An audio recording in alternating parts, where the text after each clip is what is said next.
The world was gripped by the dramatic recovery of a container ship that became lodged in the Suez Canal, the transit for about 15% of global shipping traffic. The Ever Given was stuck on the channel for almost a week, causing a huge build-up of vessels around the waterway. Let's look at how the giant container was freed.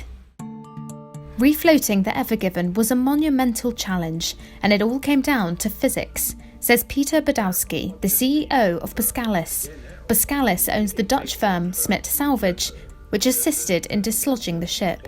It's all about physics, and most physical laws are not that difficult, you could say.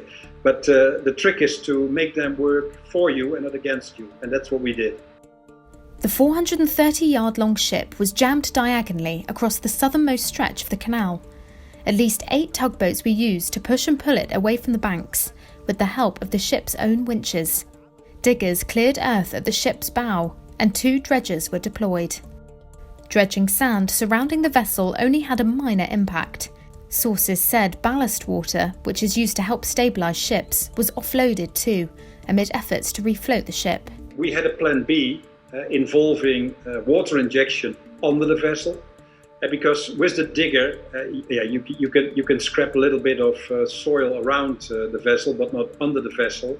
The same holds for the cutter dredger they used. So again, you dig some soil away beside the vessel, but not under. So what we more or less did is we used the water power that was in the canal with the returning tide to push the vessel where we were pulling it. And the combination of the two, as we hoped, at the end of the day did the trick. Smit Salvage has been involved in high-profile rescues before. It assisted with the Costa Concordia disaster in 2012 and raised the car carrier Baltic Ice in 2015 after it sank near the port of Rotterdam. Location in this instance was a major factor. It took nearly a week to loosen the vessel. The delay was down to waiting for 2 tow vessels that were heavy enough, rare in the region, to reach the site. The most important characteristics of the environment is that it's in relative isolation.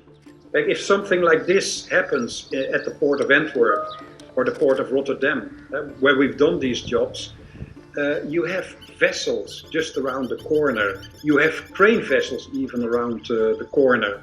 There are so many possibilities you can use, so you can optimize plan A, B, C, D up until Z, so to speak.